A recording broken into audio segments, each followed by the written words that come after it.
Hello viewers, আশা করি আপনারা ভালো আছেন। আজকে আমি দেখাবো কিভাবে আপনারা উইন্ডোজ 10 এর আইএসও ফাইলকে বুটেবল করবেন। তো আমি উইন্ডোজ 10 এর আইএসও ফাইলটি ডাউনলোড করে নিয়েছি। আপনারা সিম্পলি গুগলে উইন্ডোজ 10 আইএসও ফাইল ডাউনলোড লিখলে এবং সেখান থেকে মিডিয়া ক্রিয়েশন টুলটি ডাউনলোড করে উইন্ডোজ 10 এর আইএসও ফাইলটি ডাউনলোড করতে পারবেন। তো আমি আইএসও ফাইলটি ডাউনলোড করে নিয়েছি। তো এই আইএসও ফাইলটিকে বুটেবল করার জন্য আপনাকে রুফুস সফটওয়্যারটির দরকার হবে। তো চলুন আমরা রুফুস সফটওয়্যারটি ডাউনলোড করে নিই। আপনি গুগল সার্চ বারে সিম্পলি রুফুস ডাউনলোড লিখলেই চলে আসবে। তারপর প্রথমে যে ওয়েবসাইটটা আপনি এটাতে ক্লিক করবেন। ক্লিক করার পর নিচের দিকে একটু স্ক্রল করবেন। এখানে আপনারা দেখতে পাচ্ছেন যে পোর্টেবল উইন্ডোজ 64 বিটের জন্য আমি রুফুসের এই ভার্সনটি ডাউনলোড করব। তো আপনারা আপনাদের সিস্টেমটি দেখে নেবেন যে আপনার সিস্টেমটি 64 বিট নাকি 32 বিট। তো সিস্টেমটা এখানে 64 বিট অপারেটিং সিস্টেম আমি দেখতে পাচ্ছি, আমার 64 বিট। তো আপনারাও 64 বিট নাকি আপনার 32 বিটের সিস্টেম আপনি এটা দেখে নেবেন। তো সিম্পলি রুফুস পোর্টেবল ভার্সন 64 বিটের জন্য এটা ডাউনলোড করে নেবেন।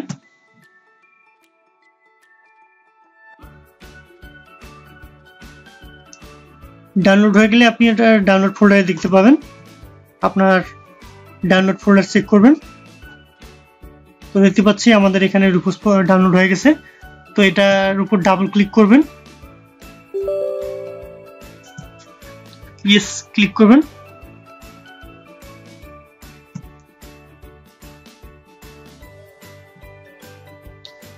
তো আপনারা দেখতে পাচ্ছেন এখানে রুফুস সফটওয়্যারটি কিন্তু চালু হয়ে গেছে।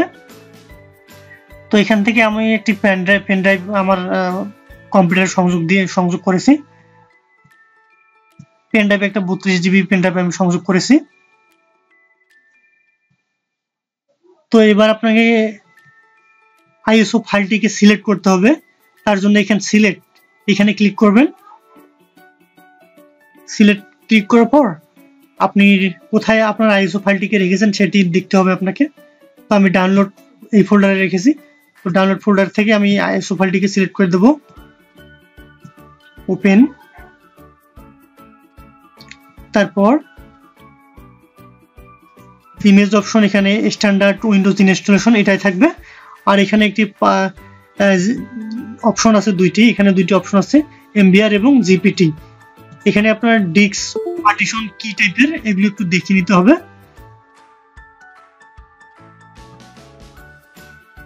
তো এটা করার জন্য আপনাকে যেটা করতে হবে,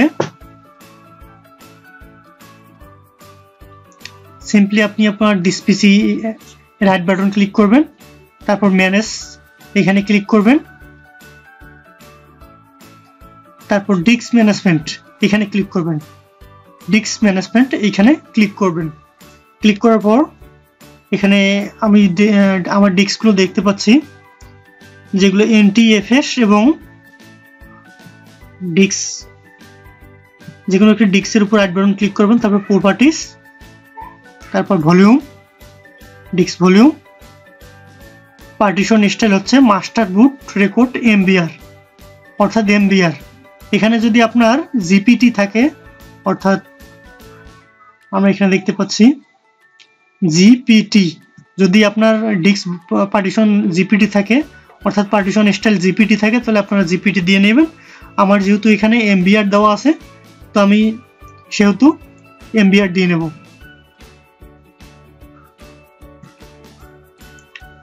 তো এখানে এমবিআর আমি সিলেক্ট করে নিলাম। তারপর NTFS এখানে যা আছে সেটাই থাকবে। তো এরপর আমরা স্টার্টে ক্লিক করব।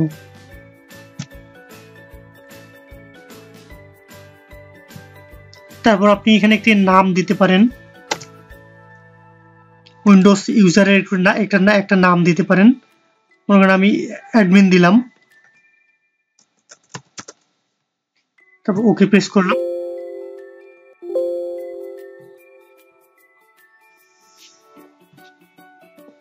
তো দেখতে পাচ্ছেন আমার উইন্ডোজটি কিন্তু বুটেবল হওয়া শুরু করেছে। এটা কিছুটা সময় নেবে, হয়তো 10-12 মিনিট সময় নিতে পারে। তো বুটেবল হওয়ার জন্য আপনারা অবশ্যই অপেক্ষা করবেন। তো আপনারা দেখতে পাচ্ছেন আমার উইন্ডোজের আইএসও ফাইলটি প্রায় বুটেবল হওয়া শেষের দিকে।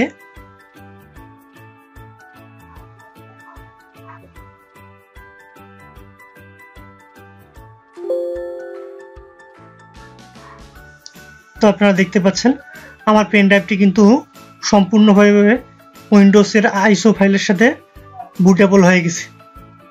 তো আমি যদি এখন পেন ড্রাইভটি দেখাই, তো আপনারা দেখতে পাচ্ছেন এখানে আমার পেন ড্রাইভ ই।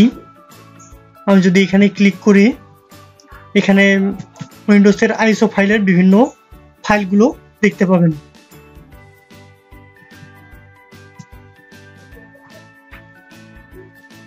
তো এই ভিডিওতে আপনারা দেখলেন কিভাবে আপনি উইন্ডোজ 10 এর আইএসও ফাইলকে বুটেবল করবেন। ভিডিওটি ভালো লেগে থাকলে অবশ্যই লাইক, কমেন্ট, শেয়ার করবেন এবং আমার চ্যানেলটিতে সাবস্ক্রাইব করতে ভুলবেন না। ধন্যবাদ সবাইকে।